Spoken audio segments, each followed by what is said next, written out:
নমস্কার দর্শকগণ, এই মুহূর্তে আমি আপনাদের নিয়ে এসেছি পশ্চিমবঙ্গের বিখ্যাত কিংবদন্তি সত্যজিৎ রায়ের পথের পাঁচালী সিনেমা শুটিং হয়েছিল যে সেই নিশ্চিন্তপুর গ্রামে।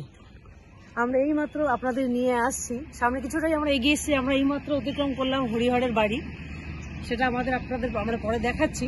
এই মুহূর্তে আমি আর আমার টিম চলে এসেছি সেই বিখ্যাত কিংবদন্তি গ্রাম, সেই মাঠে, যেই মাঠে অপু এবং দুর্গা খেলা করতো। আপনারা সিনেমায় অবশ্যই দেখেছেন, দেখে অবশ্যই আপনারা রোমাঞ্চিত হচ্ছেন। দেখতে পাচ্ছেন যে সেই বিখ্যাত দুই মন্দির আমরা দেখতে পাচ্ছি এক্ষুনি ক্যামেরায়।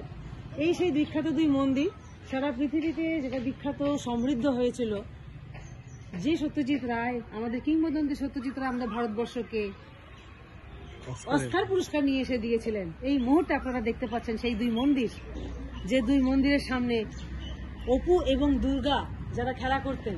আমরা এগিয়ে যাচ্ছি সেই মন্দিরের দিকে, আপনাদের খুব কাছে নিয়ে যাচ্ছি যাতে আপনারা খুব ভালোভাবে দেখতে পান সেই মন্দিরকে। দর্শকবৃন্দ, আপনারা দেখুন, আমরা একদম মন্দিরের খুব কাছে চলে এসেছি।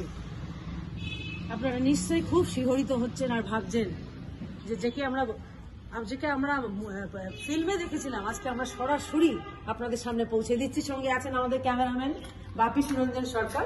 আপনারা ক্যামেরায় দেখুন আর আমি ধারাভাষ্য